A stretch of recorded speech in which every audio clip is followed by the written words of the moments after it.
तो हेलो दोस्तों, आप सबका स्वागत है the tabla station YouTube channel पर।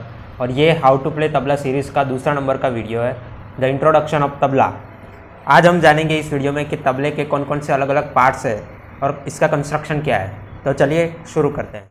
तो आज हम जानेंगे कि ये तबला किसे कहते हैं और ये दोनों सेपरेट पार्ट्स है, उसको क्या कहते हैं, उसके अलग अलग पार्ट्स क्या है, वो कैसे यूज़ होते हैं, इसके बारे में जानेंगे।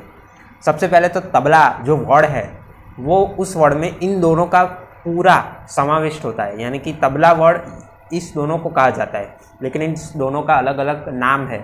जैसे कि इसका नाम है दाया, या फिर इसको तबला भी कहते हैं और दाया भी कहते हैं, इसको बाया कहते हैं या फिर इसको डबगा भी कहते हैं। तो दाया और बाया इस दोनों के कॉम्बिनेशन से तबला बनता है। अब हम जानेंगे कि ये दाया है, उसके अंदर ये ब्लैक क्या है, ये सफ़ेद, ये सब क्या है, ये सब रस्सी रस्सी, ये सब आखिर है क्या, ये मैं आज आपको बताऊंगा। ये है दाया, इसको बोलते हैं दाया।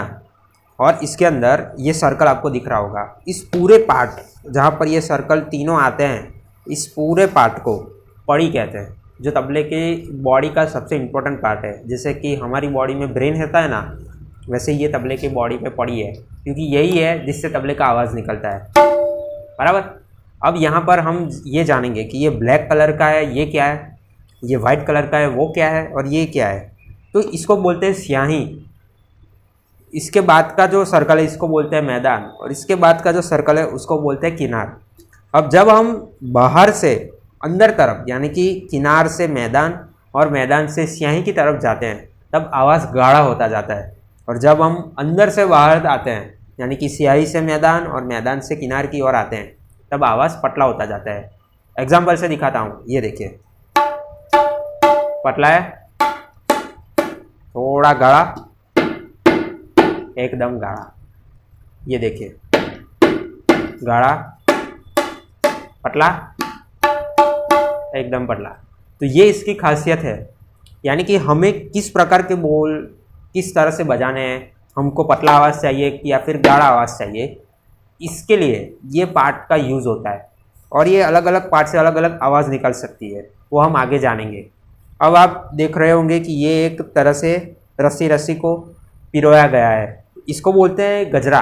वो माथे में डालने वाला नहीं, इसका नाम ही है गजरा, क्योंकि इसका शेप ऐसा है, गजरे के टाइप, एक के ऊपर एक, एक के ऊपर एक रखा है। ये क्या करता है, तबले की पड़ी को उसके बॉडी के साथ पकड़ करके रखता है, एक जॉइंट के माफिक। अगर ये गजरा ना हो तो ये तबले की पड़ी खिसक जाएगी और उससे प्रॉपर आवाज़ नहीं निकलेगा, इसलिए ये तबले की पड़ी को पकड़ करके रखता है उसकी बॉडी के साथ। अब इस गजरे के साथ आपको ये रस्सियाँ दिख रही होंगी अलग अलग अलग अलग अलग अलग। तो ये रस्सियों को बोलते हैं वादर, जो तबले के गजरे को टाइट रखता है, जिससे कि तबले की पड़ी टाइट रहे और आवाज़ अच्छे से आए। अगर ये वादर लूज हो जाती है ना, तो तबले का आवाज़ भी बदल जाता है, इसलिए ये वादर का बहुत बड़ा रोल होता है। दूसरा है कि ये आप देख रहे होंगे, ये है गट्टा, इसको गट्टा बोलते हैं। ये लकड़े के होते हैं, सिलेंडर टाइप। इसको ऊपर या नीचे करने से तबले का सुर हम बदल सकते हैं, चेंज कर सकते हैं, उसका स्केल चेंज कर सकते हैं। क्लियर हो गया। इसको बोलते हैं तबले की बैठक। ये तबले की बैठक होती है, जहाँ पर हम ऐसे गद्दी टाइप ये रचना है, इसके ऊपर ये बैठक को रखते हैं, जिससे कि क्या है, तबला ज़मीन से थोड़ा 1-2 इंच ऊपर रहता है। अब ऐसा क्यों करते हैं, हम ज़मीन पर क्यों नहीं रखते, क्योंकि तबला अगर ज़मीन पर रख देते हैं तो उसका आवाज़ प्रॉपर नहीं आएगा, जैसी मिठास आनी चाहिए वैसी मिठास नहीं आएगी। इसलिए हम ऐसी गद्दी टाइप रचना पर उसको रखते हैं, जिससे कि उसका आवाज़ प्रॉपर है। ठीक है। अब ये दूसरा पार्ट, इसको बोलते हैं बायां या फिर डबगा, मैं इसको बायां बोलता हूँ। ये उसी का भाई है, लेकिन थोड़ा खा पी के बड़ा हो गया है, इसलिए ये थोड़ा हष्ट पुष्ट है। इसका भी सेम कंस्ट्रक्शन है, यहाँ पर स्याही है, यहाँ पर मैदान है, यहाँ पर किनार है, लेकिन यहाँ पर यूज़ सबसे ज़्यादा स्याही और मैदान का ही होता है, किनार का बहुत कम यूज़ होता है। इसका भी सेम है, ये गजरा है, ये रस्सी बादर है, और यहाँ पर गट्टे नहीं है, गिल्लियाँ हैं। ये गिल्लियाँ लकड़े की भी हो सकती है, प्लास्टिक की भी आती है, स्टोन की भी आती है, अलग अलग मटेरियल की अलग अलग गिल्लियाँ आती है, लेकिन इसका रोल यही है कि उस डब्बे को या फिर बाएँ को टाइट या लूज़ करने के लिए। यहाँ पर भी बैठक है, और इसके भी ये गद्दी टाइप है, जहाँ पर हम बाएँ को रख सकते हैं। अब इस दोनों दाएं और बाएं, इस दोनों के कॉम्बिनेशन को तबला कहते हैं। जो दाया है ना, वो मेन रोल उसका होता है, क्योंकि तबले के बोल सबसे ज़्यादा दाएं से निकलते हैं। बाएं का रोल होता है बेस क्रिएट करना, यानी कि जो खाली आवाज़ है उसको भर देना, जिससे कि तबला पूरा संपूर्ण हो जाए। मैं आपको एग्जांपल से दिखाता हूँ, ये देखिए।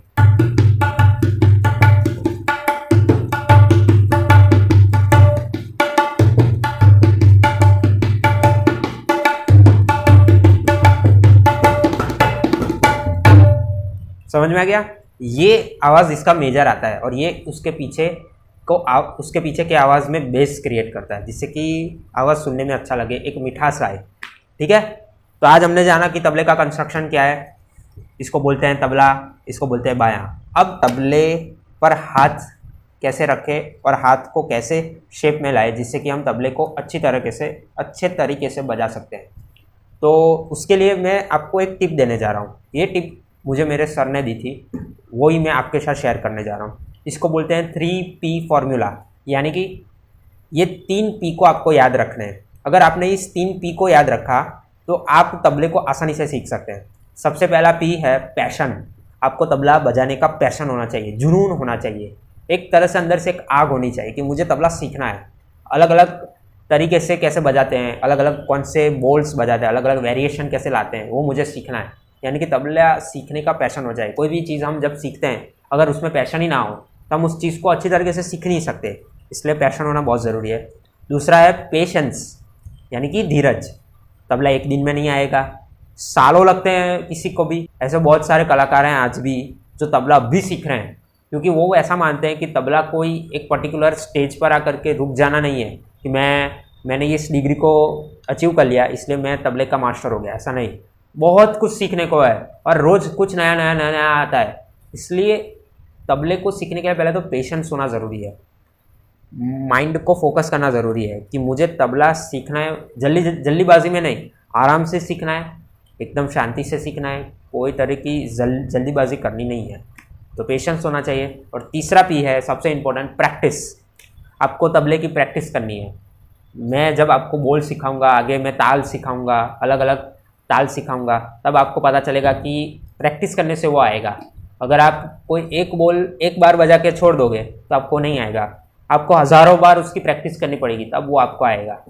इसलिए ये 3 पीस आपको बहुत ज़्यादा यूज़फुल होंगे इस तबले की पूरी जर्नी में। पहला है पैशन, दूसरा है पेशेंस एंड तीसरा है प्रैक्टिस। इसलिए इस सीरीज़ को अपने दोस्तों के साथ या फिर जो कोई भी तबले को सीखना चाहता है उसके साथ शेयर कीजिए और इस मेरी चैनल को सब्सक्राइब कीजिए और इस वीडियो को लाइक कीजिए, जिससे कि ये वीडियो आपको आसानी से मिल जाए। तो ठीक है, आज इतना ही रखते हैं, मिलते हैं अगले वीडियो में। तब तक के लिए जय हिंद, जय भारत।